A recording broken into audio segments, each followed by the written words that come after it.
할렐루야. 은혜 받으실 하나님의 말씀은 갈라디아서 2장 20절의 말씀입니다. 갈라디아서 2장 20절의 말씀을 우리가 한 목소리로 합독하겠습니다. 내가 그리스도와 함께 십자가에 못 박혔나니 그런즉 이제는 내가 사는 것이 아니요 오직 내 안에 그리스도께서 사시는 것이라. 이제 내가 육체 가운데 사는 것은 나를 사랑하사 나를 위하여 자기 자신을 버리신 하나님의 아들을 믿는 믿음 안에서 사는 것이라. 아멘. 오늘 저는 이 갈라디아서 2장 20절의 말씀을 가지고 내가 사는 것이 아니요, 이러한 제목으로 하나님의 은혜를 나누겠습니다. 제가 한국에서 생활하는 10년 좀 넘는 시간 동안 한국에 있는 문화, 제가 경험하지 못했던 문화, 그 문화 중에 가장 좀 당혹스럽고 또 가장 생각보다 심각했던 문화가 무엇이었냐면 바로 수능 문화였습니다. 수능. 여러분 아마 미국에 오신 지 오래되셨으면 여러분도 아마 잘 모르실 수 있습니다. 이 수능이 한국에서 얼마나 심각한 것인가 잘 모를 수 있습니다. 여기서는 이제 SAT 같은 거죠. 그런데 제가 한국에 갔더니 이 수능 날 거의 전쟁터입니다. 전쟁터. 이 학생이 한 명이라도 늦잖아요. 늦게 일어났어요. 아니면 차에 사고가 났어요. 무슨 일이 일어났어요. 그러면 어떻게 하는지 아십니까? 경찰이요, 자기의 오토바이를 가지고, 경찰차를 가지고 사이렌을 울리면서 그 학생을 데려다가 자기 오토바이 뒤에 태우고 자기 이 순찰차에 태우고 시험장까지 데려다 줍니다. 직접 데려다 줘요. 뿐만이 아니에요. 그날 수험생을 싣고 갑니다 하면 퀵 서비스 하는 사람들, 오토바이 타고 다니는 그런 사람들 있잖아요.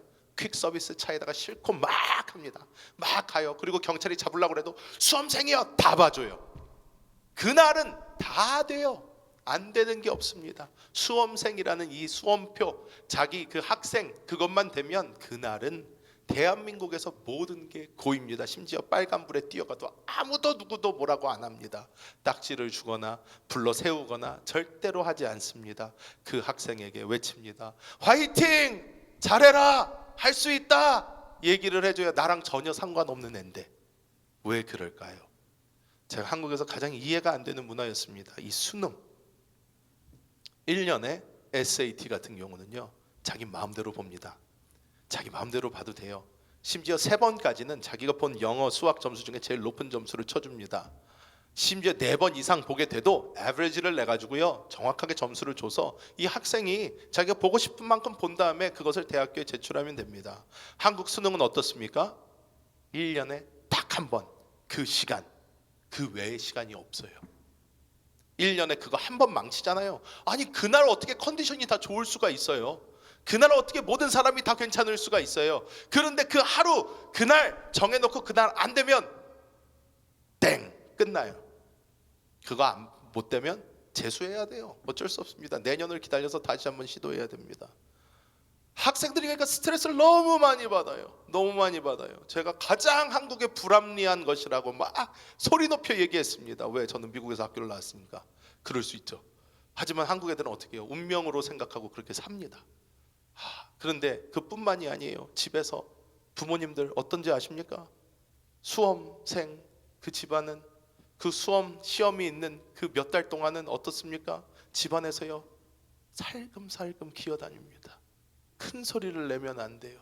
물건을 심지어 떨어뜨렸어요. 탁 소리가 났어요. 그러면 미안하다 미안하다 미안하다, 공부에 방해될까 봐. 가족들이요 다 그 애 하나만 놓고 조심조심하면서 살아요. 여러분 근데 왜 그렇습니까 이거? 왜냐? 이 한 번에 그 아이의 미래가 결정이 난다고 생각을 하니까 부모님들이 조심할 수밖에 없는 거예요. 우리 사람들은 인간적으로 늘 이런 것을 배웁니다. 너의 가치를 높여라. 너가 더 뛰어난 사람이 되라. 좋은 학교를 가고 좋은 직장에 들어가고 세상에서 너의 이름을 널리 떨쳐서 하나님께 영광 돌리는 삶을 살아라 라고 이제 교회에서 나중에 갖다 붙입니다. 그런데 사실상 이 세상에서 우리에게 가르쳐 주는 것은 어떻게 하면 나를 드러내는가, 어떻게 하면 내가 독립적으로 잘 살 수 있는가, 어떻게 하면 나를 더 위대한 사람을 만들 수 있는가로 사람들의 초점이 만들어집니다. 그런데 성경을 보면요, 전혀 다른 얘기를 해요. 전혀 다른 얘기를 해요. 그래서 우리가 그런 말씀을 볼 때마다 시험에 듭니다. 왜? 우리가 지금까지 배운 거랑 너무 달라요. 세상에서 우리를 이렇게 살아야 된다고 가르쳐주는 거랑 너무 달라요. 예수님은 어떻게 말씀하시나? 마태복음 16장 24절 우리가 같이 읽어볼까요? 이에 예수께서 제자들에게 이르시되 누구든지 나를 따라오려거든 자기를 부인하고 자기 십자가를 지고 나를 따를 것이니라. 우리는요, 예수 믿는다고 하는 거는요, 그냥 종교를 갖겠다 이런 의미가 아닙니다. 예수를 믿겠다고 하는 것은요, 예수 그리스도를 따라 살겠다는 거예요. 그런데 예수님은 말씀을 하세요. 너가 나를 따라오려거든 자기를 부인해야 된다 이렇게 얘기를 해요. 근데 이 자기 부인이라는 이 단어가 헬라어로 아파르네오마이라고 이렇게 되어 있습니다. 이 다음 거를 보면 아파르네오마이라고 되어 있는데 이것은 어떤 뜻을 가지고 있냐? 자기 자신을 잃어버리다, 스스로의 목표를 내려놓다, 스스로의 원함을 내려놓다, 이러한 뜻을 가지고 있어요. 누구든지 나를 따라오려거든 나 스스로를 잃어버려야 된대요. 스스로의 목표 없어져야 된대요. 스스로의 원함 없어져야 된대요. 이게 예수님이 하시는 말씀입니다. 얼마나 끔찍하게 들립니까? 아니, 나의 목표, 나의 모도 없이 이 세상을 어떻게 살라고 주님은 이런 식으로 말씀을 하시는가? 나보고 어떻게 하라는 건가?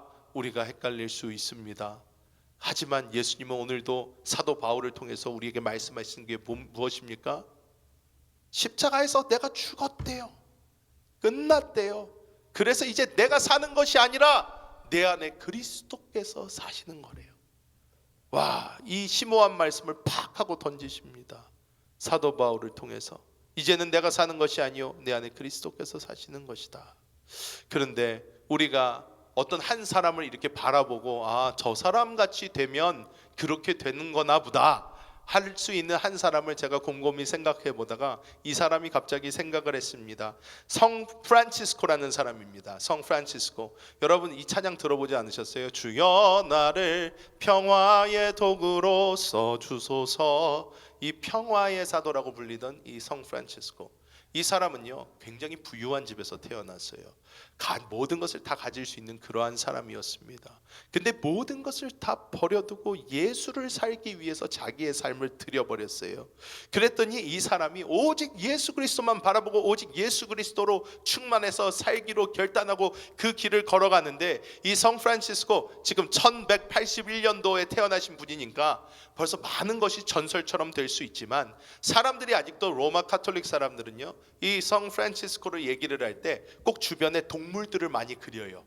동물들. 그 이유가 있습니다. 뭐냐면 나중에요 이 성 프란치스코가 그 당시의 삶을 살아가는데 사나운 늑대도 만나고 별 일을 다 겪는데 이 동물들까지 이 성 프란치스코 앞에서 순해지고 온유해지고, 나중에는 새들과 막 대화를 했다, 무슨 얘기를 했다, 막 이런 얘기들이 있어요. 근데 중요한 게 무엇이냐? 나를 버리고 주님을 사는 그런 삶을 살았더니 어떻게 보면 하나님의 나라에서나 있을 법한 사자들과 어린애들이 뛰놀고 독사굴에 손을 넣어도 물리지 않고 하는 그러한 놀라운 역사들이 나타났다는 것입니다. 그렇다면 하나님께서 우리에게 원하시는 예수를 사는 그 삶, 이 삶은 어떠한 삶일까? 오늘 우리 함께 나눠보도록 하겠습니다. 신앙의 가장 기본, 하지만 가장 어려운 것이 무엇인가? 바로 내가 아닌 주님을 사는 것입니다. 이게 가장 기본이에요. 그런데 가장 어려워요. 내가 나를 살지 않고 주님을 사는 것이 가장 힘들고 어렵다고 할 수 있습니다. 갈라디아서 2장 20절 이 전반절 말씀 한번 큰 소리로 읽어보겠습니다. 내가 그리스도와 함께 십자가에 그런즉 이제는 내가 사는 것이 아니요 오직 내 안에 그리스도께서 사시는 것이라. 우리가 이 말씀을 잘 이해할 필요가 있습니다. 왜냐? 여기 보면 오직 내 안에 그리스도께서 사시는 것이라 이렇게 말씀을 하는데, 이 사시는 것이라 라는 이 단어도 헬라어로 보면 자오라는 말을 썼습니다. 근데 이것이 무엇이냐? 시제가 있잖아요. 시제. 과거형, 현재형, 미래형이 있는데 현재형이에요. 예수님이 나를 주셨다도 아니고 살아주실 것이다도 아니에요. 예수님이 나를 사신다예요. 사신다. 지금. 그러니까 우리가 예수 믿고 처음에 조금 괜찮을 때 예수님이 나를 살아주신다, 이것도 아니고요. 나중에 잘 믿다 보면 예수님이 나를 살아주실 것이다도 아니에요. 내가 죽으면 예수님께서 그때부터 사신대요. 지금 현재를 우리 살아주신다는 거예요. 지금 우리가 살아가는 이 하루하루의 삶, 1초 1초의 삶을 주님께서 살아주신다는 거예요. 자, 어떻게 우리가 과연 이러한 삶을 살 수 있을까? 아니, 정말로 우리는 우리 스스로를 살기에 아주 최적화가 되어 있습니다. 내가 중요하다라고 생각을 많이 해요. 그렇지만 우리의 신앙을 보면 내가 나를 앞세우고 나의 것을 앞세우며 나아갈 때 우리는 우리의 환경이나 우리가 있는 직장이나 우리가 있는 학업이나 어디서나 나를 내세울 때 그때 문제가 많이 발생하는 것을 많이 체험을 합니다. 내 뜻과 나의 욕망이 강할수록 하나님의 뜻을 따라가는 것이 점점 어려워져요. 내가 나는 이쪽으로 가야 되는 것 같은데, 오른쪽으로 가야지 맞는 것 같은데 하나님께서는 왼쪽으로 가라고 하세요. 그러면 아니 주님, 그거 아닌 것 같은데요, 이쪽이 더 맞는 것 같은데요, 지금 이렇게 해야 되는 거 맞지 않습니까? 내가 하나님의 뜻에 나의 뜻이 강할수록 순종하며 가기가 힘들다는 것입니다. 그래서 우리는 신앙 가운데 주님께서 계속 말씀하시는 것이 너를 내려놔라 내려놔라 내려놔라 하는 것이 주님의 지속적인 음성입니다. 자, 여기서 우리가 이제 실제 생활에서 그렇다면 어떻게 이것을 실행해 볼 수 있을까 보면, 제가 1996년도 7년도 이 사이로 기억을 합니다. 미국에서 어마어마한 돌풍을 몰고 온 패션 아이템이 있었어요. 그것이 무엇이냐면 What would Jesus do? WWJD 팔찌였습니다. 이 팔찌가 당시에, 저는 이제 학교 다닐 때니까 그때 그 팔찌가 없으면 약간 시대에 뒤처진 애가 됐어요. 그래서 어떻게든 나도 그거를 구해가지고 저도 열심히 차고 다녔던 기억이 납니다.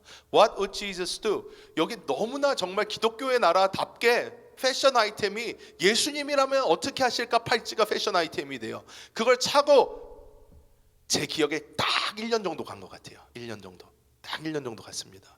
그때부터 점점 사라졌어요. 지금도 인터넷 뒤져보면 나오는데 그게 점점 사라집니다. 또 여러분, 옛날에는 그거 많지 않았나요? 이제 한국에서도 차가 막 생기고 이제 미국에서도 그렇지만 한국 사람들 특히 많이 했어요. 뭐 차 사면 이제 예수 안 믿는 사람은요 아직도 고사부터 지냅니다. 뭐 돼지머리 놓고 고사부터 지내요, 차 사면. 그런데 이제 예수 믿는 사람들은 이제 고사를 지내기는 뭐하니까 뭐 안 되니까, 예수 믿는 사람들은 어떻게 해요? 이제 스티커를 사러 갑니다. 이 생선 스티커, 이 익투스 이거 사러 가거나 아니면 십자가 뭐 지저스 뭐 사러 가요. 그 다음에 부적처럼 차에다가 딱 붙여요. 그래서 예수 이름으로 해야 이제 사고 날지 말지어다. 그 다음에 딱 붙여놓고 이제 그때부터 이 차를 몰고 다니고 막 그러죠. 그런데 여러분, 요즘에 그거 많이 보입니까? 요즘에 많이 또 안 보여요. 가끔가다 한 번씩 보이기도 하죠. 제가 지난번에 왜 그렇게 됐는지 마음 깊숙이 남는 어떤 일을 겪었어요. 어떤 일을 겪었냐? 어떤 차가 있는데 그 차가 미국에서 스티커 많이 붙이는 차 있잖아요. 막 어떤 사람들 스티커 많이 붙여놓잖아요. 스티커로 도배를 해놨어요, 차를. 근데 그 스티커를 잘 읽어보니까 다 기독교적인 것들이에요. 다 뭐 예수님이 사랑하시고 또 어쩌고 막 이런 거 좋은 말씀들이 많이 붙어 있어요. 그래서 크리스찬인가 보다 그러면서 이렇게 보면서 이렇게 옆에 차를 이렇게 지나가면서 보는데, 나이가 꽤 있으신 할머니가 담배를 쫙 피면서 이렇게 그거 차를 몰고 가는 거예요, 그 차를. 근데 제가 그걸 보고 오 주여 그러면서 이제 어떻게 해야지? 뭐 어떻게 할 줄을 모르겠어요. 이걸 어떻게 받아들여야 되지? 뭘 어떻게 해야 되지? 잘 생각도 안 나요. 그걸 보면서 되게 당혹스러웠던 기분이 있습니다. 근데 여러분 어떻습니까? 우리가 십자가 붙이고, 우리가 예수님 그 물고기 오병이어 때 그 물고기 뜻을 붙이고, 우리가 정말 와우 지저스 팔찌 차고 이 땅을 살아가다가 어떻게 해요? 예수님의 모습이 보이는 게 아니라 나의 모습이 보일 때가 너무 많아지는 거예요. 차를 열심히 몰고 가다가 누가 앞으로 확 끼어들었는데 승질이 확 나서 악셀을 밟고 옆에 가가지고 창문 열고 에이! 그러고 앞으로 확 갔는데 뒤에 내 십자가가 보인다면, 이 사람 저 뭐야, 저 사람 예수 믿는 사람이네. 그러니까 집에 가서 뛰는 거예요. 이제 내가 이거 붙이고 운전 못하겠다. 나와 지저스도 똑같아요. 막 서로 삿대질하고 싸우다가 보니까 이거 서로 차고 있어요. 그럼 이거 뭐 하는 건가? 우리는 우리를 살기가 너무 편하지 예수님을 살기 힘들단 말이에요. 그래서 우리는 모든 상황 속에서 한 가지 질문을 던져봐야 됩니다. 내 안에서 뭐가 올라올 때 한 가지 질문 던져봐야 돼요. 이것이 나인가 그리스도인가 질문 던져봐야 돼요. 이것이 나인가 그리스도인가. 그리고 이것이 내 거라면 과감히 죽여버려야 됩니다. 십자가를 적용시켜야 돼요. 내가 어떤 상황 속에서 하나님이 나의 것이 튀어나오려고 할 때 우리가 그 질문 한번 던집니다. 이것이 나인가 내 안에 사시는 그리스도이신가. 이것이 내가 볼 때 아무리 옳은 것 같더라도 이것이 나의 모습이라면 우리는 십자가에 던져버려야 된다는 거예요. 그것을 하나님께서 우리에게 말씀하고 계신 줄 믿습니다. 그렇다면 두 번째로 우리가 예수 그리스도께서 사시는 그 삶을 살기 위해서 나 혼자 노력하는 게 아니에요. 하나님께서도 도와주신단 말이에요. 어떻게 도와주시나? 하나님께서 하시는 일은 바로 우리가 죽기 아주 쉽게 만들어 주시는 줄 믿습니다. 우리가 죽기 아주 쉽게 만들어 주셔요. 자, 이것이 무슨 말인가? 사람들이 왜 못 죽을까요? 사람들이 죽지 못하는 이유가 뭘까요? 일단 그냥 인생을 놓고 보면 이제 우리 권사님들 뭐 이제 연세들이 다 이제 많아지시는 어떤 분들을 보면 옛날 할머니도 그런 말씀 많이 하시잖아요. 아유, 내가 빨리 죽어야지, 내가 빨리 죽어야지. 다 거짓말이에요. 다 거짓말이에요. 빨리 죽고 싶은 사람은 진짜 없어요. 어떤 사람이든 막상 죽게 되면요 살고 싶습니다. 왜? 뭔가 겁나요. 그러면서 살고 싶대요. 다 살고 싶어요. 죽고 싶어 하는 사람 없어요. 죽고 싶어 하는 사람 없는데, 그런데 내가 죽지 못하는 많은 이유 중에 하나, 뭐 미련이 있을 수도 있고 아니면 내가 가지고 있는 게 많아서 그럴 수도 있고 여러 가지가 있을 수도 있어요. 하지만 내가 나의 자아, 나의 모든 것 놓지 못하는 가장 큰 이유는요, 내가 생각할 때 그것이 나쁘지 않아서 그렇습니다. 내가 생각할 때 괜찮아서 그래요. 나는 괜찮은 사람이다. 내가 가지고 있는 이것 나쁘지 않다. 나 정도면 고상한 사람이다 생각하기 때문에 죽기가 힘들어요. 죽기가 힘들어요. 너무너무나 힘듭니다. 그래서 하나님께서 어떻게 하시나? 내가 나 스스로 옳다고 생각하는 것, 내가 나 스스로 잘한다고 생각하는 것, 내가 나 스스로 내세울 수 있는 그것, 하나님께서 철저히 깨버리십니다. 철저하게 깨버리세요. 자, 우리가 예로 보면요 모세를 볼 수가 있습니다. 모세 어떤 사람이었습니까? 이집트의 왕자로 자랐어요. 이집트의 왕자로 아주 멋있게 자랐습니다. 이집트 왕국에서 최고의 교육을 받고 최고의 예절 교육도 받고 가장 좋은 거를 먹으면서 정말로 지혜도 잘하고 몸도 잘하고 아주 풍족한 삶을 살았어요. 이 모세가 자기의 것으로 충만할 때 모세가 한 일이 무엇입니까? 자기 민족을 위해서 싸우겠다고 나가서 이집트 사람 쳐 죽였어요. 그게 모세가 자기의 힘, 자기의 능력으로 한 일입니다. 그것 때문에 모세가 어떻게 됐습니까? 미디안 광야로 도망가 버렸어요. 도망갔어요. 왜? 이집트 그 당시에 법치 국가입니다. 자기 마음대로 못 살아요. 법이 다스리는 나라예요. 아무리 왕자라고 해도 이집트 사람 쳐 죽이면 그것에 맞는 벌을 받아야 되는 거예요. 그러니까 모세 그걸 너무 잘하니까 광야로 도망가 버립니다. 거기서 하나님의 은혜로 십보라도 만나고 정말로 다 만나서 자녀도 낳고 살지만 거기서 모세가 가장 많이 한 일이 뭡니까? 양 치는 일이에요. 거의 양은요 가만히 앉아서 치는 게 아닙니다. 양떼를 거느리고 막 가야 돼요. 돌아다녀야 돼요. 물을 찾아서 풀을 찾아서 돌아다닙니다. 막 돌아다니는데, 그러니까 모세가 와이프하고 보내는 시간이나 자녀들하고 보내는 시간이나 거기 있는 가족들하고 보내는 시간보다 양들하고 보내는 시간이 더 많았어요. 그것을 어떻게 알 수가 있나? 모세가 하나님이 다시 부르셨을 때의 모습을 보면 딱 압니다. 하나님 모세를 부르세요. 모세야, 떨기나무에서 불이 막 타고 있죠. 모세야, 내가 선 곳은 거룩한 곳이니 신을 벗어라. 그러면서 하나님 부르세요. 자, 너는 내 백성을 바로에게서 인도해 내라. 하나님 그러세요. 그랬더니 모세가 제일 먼저 하는 말이 뭡니까? 안 돼요예요. 아니요 주님, 잘못 사람 찾으셨습니다. 난 말도 잘 못합니다. 말이 어눌한 자입니다. 나는 절대로 그런 일은 감당할 수 있는 깜냥이 안 된다는 거예요. 어떤 능력이 안 된다는 거예요. 모세가 아주 하나님 앞에 말씀을 합니다. 안 됩니다 주님, 저는 아닙니다. 다른 사람을. 이것은요 이 모세의 자존감이 땅을 치고 있다는 거예요. 이집트의 왕자였을 때 그 모습이 아니에요. 땅을 치고 있습니다. 이제 말도 잘 못할 것 같아요. 사람한테 말도 잘 못할 것 같습니다. 여러분, 제가 여러 번 간증했지만 저도요, 이 버지니아에 올라가 가지고 공부하는 그 2년 뭐 3년 그 시간 동안 한국 사람 잘 만나지 않고 영어만 사용을 했더니 한국말이 잘 안 되더라고요. 한국말이 잘 안 돼요. 그러고 나서 한국 들어가서 친구들이랑 얘기하는데, 아이고 버터를 아주 바다를 많이 먹고 왔네 막 이렇게 얘기를 해요. 왜? 한국말이 진짜 안 되거든요. 잘 막 발음이 굴러가요. 뭐 잘했니 뭐 이렇게 되니까 친구들이 막 또 영어 하는 척한다고 막 그러고 막 그러는 거예요.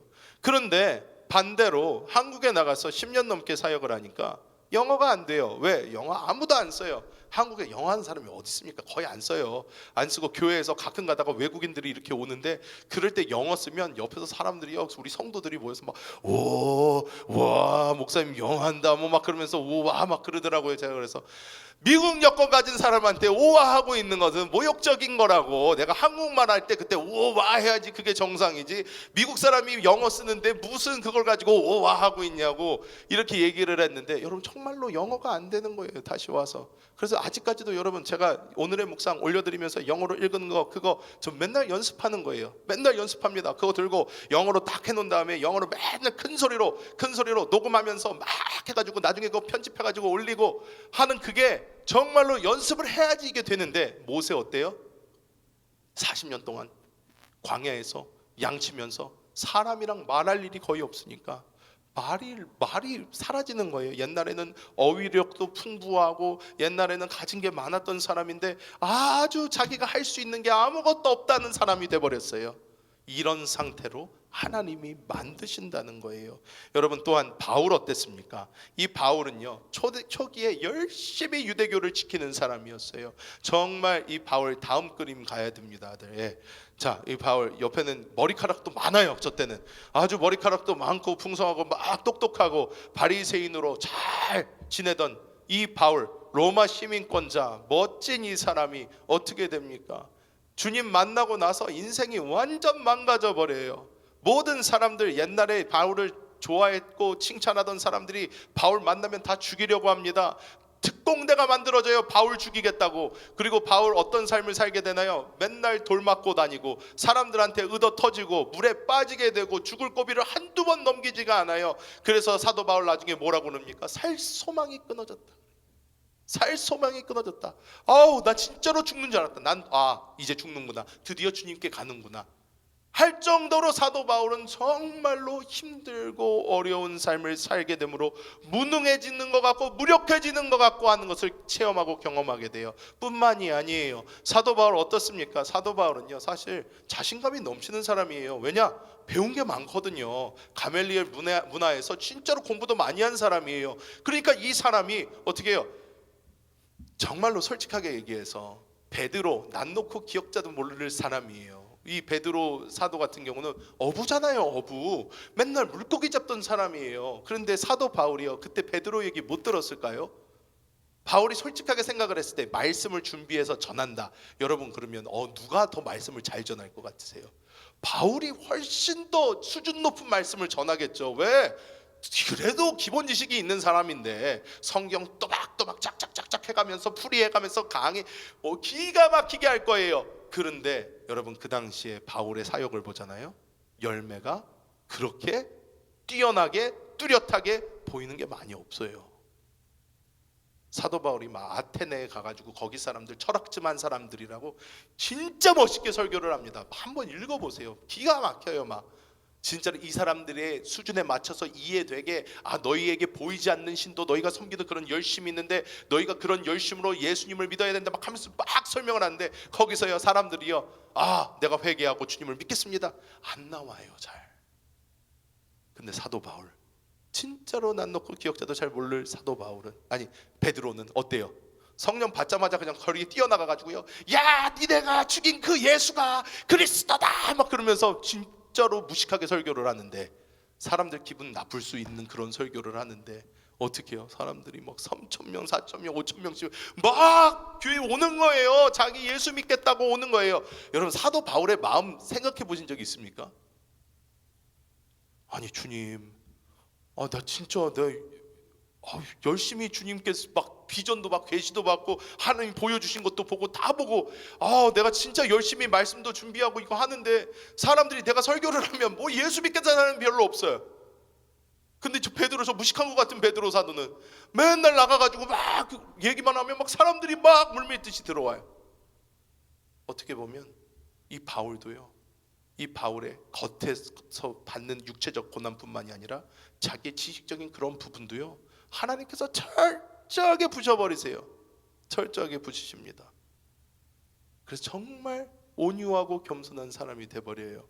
자, 그런데 우리 그리고 마지막으로 한 사람만 더 보면 우리가 어떤 분들은 잘 아실 수 있지만 모르실 수도 있는 이 디트리 본헤퍼라는 사람이 있어요. 디트리 본헤퍼. 이 본헤퍼라는 사람은요, 목사님이에요. 목사님인데 이분은 미국에서 그래도 공부하고 미국에서 있을 수 있던 그런 분입니다. 세계 2차 대전 당시에. 근데 이분이 독일로 건너가요. 넘어가 버려요. 독일로 넘어가서 독일에 가서 교회를 하고 사람들, 독일 성도들을 모으고 이 나치에 대항해 가지고 막 싸우는 이런 일들을 합니다. 이러한 일들을 막 해요. 이러한 일들을 하다가 결국 어떻게 되나? 잡혀갑니다. 잡혀가 가지고 감옥에 들어가고요. 감옥에 들어가 있다가 거기서 순교합니다. 죽습니다. 이분, 여러분이 이렇게 보면 모를 수 있는데 그 선한 능력으로, 아시죠? 선한 능력으로 일어서리, 그분이에요. 이분이 있으신 거예요. 그러니까 편하고 좋고 쉬운 삶 살 수 있는데, 그렇다고 그게 또 하나님의 일이 아니라고도 할 수 없는데, 이분은 어떻게 해요? 하나님이 철저하게 부시고 나중에 순교하게 하십니다. 자, 그런데 이런 삶을 살 때에 하나님께서는 결국 어떻게 하시나? 하나님은 하나님의 역사를 위하여 이렇게 낮추시고 부수시고 완전히 어떻게 보면 나를 잃게 만든 다음에 하나님의 역사를 위해 하나님께서는 반드시 사용하신다는 것입니다. 여러분, 우리가 처음에 얘기했던 모세 어땠습니까? 모세요, 말도 못하는 그런 사람. 그래서 하나님이 어르고 달래서 아론을 갖다가 껴줘요. 말 잘하는 니네 형 있잖아, 야 그냥 말 들어. 그러면서 모세를 반강제적으로 하나님 밀어버립니다. 모세는 끝까지 사양해요. 나는 못합니다, 나는 못합니다, 나는 못합니다 하니까 하나님이 막 갑갑해 하시면서, 아론 네 형 있지 않냐? 그를 붙여줄 테니 너 걔랑 같이 가라. 그래서 아론 붙여줘가지고 같이 가게 해요. 그래서 이 모세 결국 어떡합니까? 이스라엘 백성을 이집트에서 출애굽시켜버려요. 출애굽시키는 그 역사를 이 모세가 이루는 것입니다. 사도 바울 어떻습니까? 몸도 망가지고 마음도 망가지고 정말로 힘들고 어려운 그 삶을 살았던 이 사도 바울은 결과적으로 우리가 오늘날 기독교 역사를 보고 오늘날 우리가 볼 때에 이 신약 성경의 대부분을 사도 바울이 썼어요. 사도 바울이 썼어요. 오늘 우리 기독교에 가장 큰 영향을 미친, 신약에서 영향을 미친 사람 사도 바울이에요. 왜? 사도 바울이 하나님께 받은 거 이만큼 남겼기 때문에 우리에게 영적인 이 정도의 은혜가 있을 수 있었다는 거예요. 하나님께서 사도 바울을 그렇게 사용하셨다는 거예요, 결국에는. 하지만 사도 바울이 느끼기에는 자기는 아무것도 없어지고 자기는 완전히 망가진 것 같지만 하나님께서는 그 모든 것 가운데서 이 사도 바울을 사용하셔서 성령을 통해 사도 바울에게 글을 쓰게 하시고 이 모든 것을 통해서 오늘날까지 2000년 후에도 하나님의 백성들이 하나님의 은혜를 깨달을 수 있도록, 그리스도 예수를 사는 것이 어떤 것인지 깨달을 수 있도록 하나님께서 해주신 줄 믿습니다. 또 우리가 아까 보았던 이 본헤퍼 목사님 어떻습니까? 이 목사님 같은 경우도요, 결국 죽었어요. 그냥 우리가 볼 때는 아무것도 아닌 것 같고 괜히 미국에서 편하게 있지 독일로 건너가서 괜히 나치랑 싸운다고 난리치다가 그냥 죽은 사람이라고 생각할 수 있지만, 이분이 그렇게 목숨을 던지고 그것이 그 독일 교회 성도들에게 힘이 되고 소망이 되고 정말로 이 끝까지 하나님 안에서 우리가 믿음을 지키면서 나아가야 되겠다라는 그러한 메시지가 되어서 그 정신이 오늘까지도 이어지고 있는 줄 믿습니다. 그래서 우리가 보아야 되는 것은 내가 죽고 내가 없어지고 한 것이 나를 지우려는 하나님의 모습이 아니라 나로 하나님의 도구가 되게 하는 하나님의 놀라운 역사라는 것을 우리는 반드시 알아야 될 줄 믿습니다. 말씀을 맺도록 하겠습니다. 오늘 말씀을 맺을 때 제가 한 선교사님에 대해서 알게 되었습니다. 이 짐 엘리엇이라는 선교사님입니다. 짐 엘리엇이라는 분인데요, 1927년생이고 1956년도에 순교했습니다. 1927년도에 태어나서 1956년도에 순교했어요. 근데 이 선교사님은요, 여러분 위튼 스쿨 아시죠? 굉장히 좋은 학교에서 신학을 했어요. 머리 좋은 분입니다. 결혼도 했었어요. 엘리자벳이라는 사람하고 결혼도 했었고. 그런데 하나님께서 신학을 하는데 이 사람을 부르신 거예요. 뭐라고 불렀냐면 넌 선교해라 라고 불렀어요. 그리고 어디에 불을 주셨냐면 남미 쪽에 불을 주셨어요. 그래서 에콰도르 쪽에 와우리족이라는 어떤 종족이 살았어요. 근데 이 민족이 굉장히 호전적이었어요. 싸우기 좋아하고 이러한 종족이었는데 하나님이 거기에 가서 복음을 전하라는 부담을 주시는 거예요. 그래서 이 짐 엘리엇이 복음을 들고 그 종족에 찾아갑니다. 계속 가서 첫 대면을 시도를 했는데 처음에 딱 만났는데 괜찮은 것 같아요. 이렇게 사람들 반응도 괜찮은 것 같고 얘기를 할 의사도 있어 보이고 처음에 이렇게 만나고 그래도 좀 소망이 있다. 그래서 갔다가 다시 또 갔어요. 두 번째 만났어요. 두 번째도 좀 괜찮은 것 같아요. 말이 좀 통할 것 같고 이렇게 복음이 들어갈 수 있는 어떤 게 보이는 것 같아요. 그래서 이 짐 엘리엇과 이 동료 선교사들이 이 네이트 세인트라는 사람, 에드 맥컬리, 핏 플레밍, 로저 유델리언이라는 이 네 명이, 이 5명이죠 총. 그래서 세 번째로 이제 만나러 들어간 그 시도에 와우리 부족의 워리어 전사들을 만난 거예요. 이 전사들이 이 6명이죠 총 싹 다 죽였습니다. 그 자리에서 순교했어요. 이때가 한국 나이로 29살이고 만으로 28살이에요. 28살 때 이 짐 엘리엇이 죽었어요.